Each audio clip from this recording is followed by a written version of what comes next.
ప్రజలకు నాణ్యమైన విద్యుత్ను అందించేందుకు కృషి చేస్తున్నామని రాష్ట్ర ఇంధన శాఖ మంత్రి గొట్టిపాటి రవికుమార్ అన్నారు. ఇందుకోసం పెద్ద ఎత్తున మౌలిక సదుపాయాలు కల్పిస్తున్నామని అన్నారు. డెంకాడ మండలం పెదతాడివాడ వద్ద నిర్మించిన విద్యుత్ ఉప కేంద్ర నిర్మాణానికి సోమవారం భూమి పూజ చేశారు. విద్యుత్ ఛార్జీలను పెంచకుండానే తమ ప్రభుత్వం మౌలిక వసతుల కల్పనకు కృషి చేస్తోందని అన్నారు. గత ప్రభుత్వం 5 ఏళ్లలో 9 సార్లు విద్యుత్ ఛార్జీలను పెంచడమే కాకుండా విద్యుత్ రంగాన్ని పూర్తిగా నిర్లక్ష్యం చేసిందని విమర్శించారు.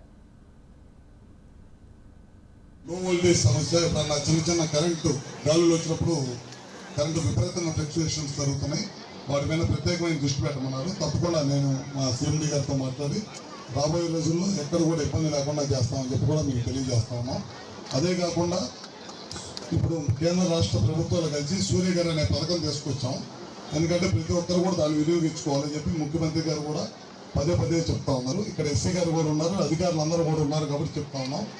మనం దాదాపు దేశం మొత్తం మీద 1 కనెక్షన్లు ఇస్తే ఒక ఆంధ్ర రాష్ట్రంకి 20 లక్షల కనెక్షన్స్ ఇచ్చారు. మన ప్రాంత ప్రజలందరూ కూడా 1 కిలోవాట్, 2 కిలోవాట్లు, 3 కిలోవాట్ల దాకా మన ఇంటి పైన పెట్టుకోవచ్చు.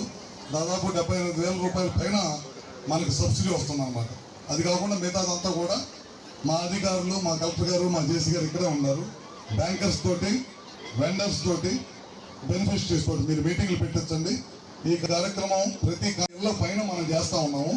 దాన్ని ఎవరో డిపార్ట్మెంట్ వాళ్ళు ఒక్కరే చేయాలంటే అది అవదు. కోఆర్డినేషన్ ఉండాలి. 3 బ్యాంకర్స్ తోటి కోఆర్డినేషన్ ఉండాలి, వెండర్స్ తోటి. మన ముగ్గురు మధ్య కోఆర్డినేషన్ ఉంటే కనుక త్వరగా చేపించవచ్చు, ఎక్కువ మంది చేపించవచ్చు. గుజరాత్ లాంటి రాష్ట్రంలో చాలా పెద్ద ఎత్తున చేస్తున్నారు, ఉపయోగించుకుంటున్నారు. తద్వారా ఏంటంటే బాగా ఎక్కువగా కరెంటు బిల్లు వస్తున్న ఇళ్ళకి కొంతమేరకు ఇబ్బంది లేకుండా ఉంటుంది.